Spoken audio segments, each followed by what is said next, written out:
சற்று முன் கிடைக்கப்பெற்ற மிக மிக முக்கியமான செய்தி ஒன்று வெளியாகியுள்ளது.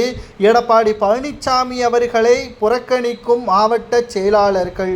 திடீரென்று ஏற்பட்ட மோதலின் காரணமாக அதிமுகவில் அவசர மாவட்ட செயலாளர்களை எடப்பாடி பழனிசாமி அவர்கள் தலைமையில் மே 29, 30ஆம் தேதிகளில் கூடியுள்ள ஒட்டுமொத்தமாக அதிமுக தேர்தலை எதிர்நோக்கி பிரச்சாரங்களை மேற்கொள்வதற்கும் பூத் கமிட்டிகளை அமைப்பதற்குமான ஏற்பாடுகளை செய்ய திட்டமிட்டிருக்கிறார். இப்பொழுதே எதிர்பார்ப்புகள் அதிகமாக இருக்கக்கூடிய நிலையில் மாவட்ட செயலாளர்கள் சுமார் 24 தென் மாவட்ட செயலாளர்களும் வடமாவட்ட செயலாளர்களும் எடப்பாடி பழனிசாமி அவர்களை முழுமையாக புறக்கணிப்பதாக நிர்வாகிகளிடம் தெரிவித்துவிட்டார்கள்.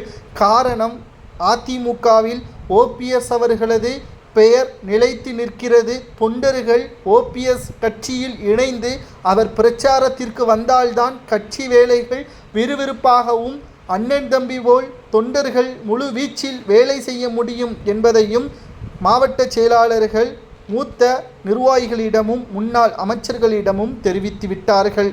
இதற்குத்தான் மிகப்பெரிய அளவிலான மாற்றத்தை கொண்டு வருவதற்கும் எடப்பாடியை எதிர்க்கக்கூடிய மாவட்ட செயலாளர்களை பதவியிலிருந்து நீக்குவதற்கும் மே 29, 30ஆம் தேதிகளில் எடப்பாடி பழனிசாமி தலைமையிலான அதிமுக மாவட்ட செயலாளர்கள் கூட்டம் நடைபெறுவதாக அறிக்கை ஒன்று வெளியிடப்பட்டுள்ளது.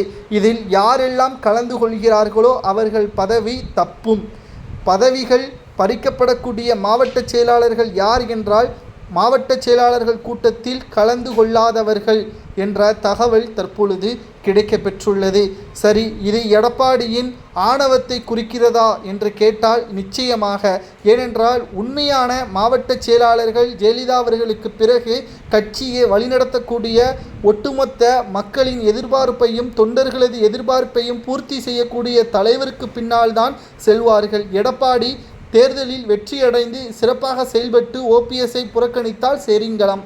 அதிமுகவில் ஓபிஎஸ்ஐ வழிநடத்தக்கூடிய பொறுப்பு முழுமையாக கொடுக்கப்பட்ட போதிலும் கூவத்தூரில் சசிகலாவால் பறிக்கப்பட்டதுதான் எடப்பாடி என்ற அத்தியாயம் தொடங்கியது. அன்றைக்கு சசிகலா அவர்கள் எடுத்த முடிவின் காரணமாகத்தான் இன்று எடப்பாடி வந்திருக்கிறார். ஆனால் அதற்கு முன்பாகவே சசிகலாவிற்கு முன்பாகவே ஜெயலலிதா அவர்களால் அங்கீகரிக்கப்பட்டவர் ஓபிஎஸ். உண்மையான விசுவாசி என்றால் அது ஓபிஎஸ் தான் என்றும் தொண்டர்கள் கூறுவதாக மாவட்ட செயலாளர்கள் நிர்வாகிகளிடம் கூறி எடப்பாடியை எதிர்த்து மாவட்ட செயலாளர்கள் கூட்டத்தில் கலந்து கொள்ள மாட்டோம் என்று கூறியுள்ளார்கள். இது சரியா தவறா? உங்களது கருத்துக்களை கூறுங்கள். அதிமுகவின் மாவட்ட செயலாளர்கள் எடப்பாடியை புறக்கணித்து ஓபிஎஸ் தான் வேண்டும் என்று கூறுவது சரியா தவறா என்பதை கூறுங்கள்.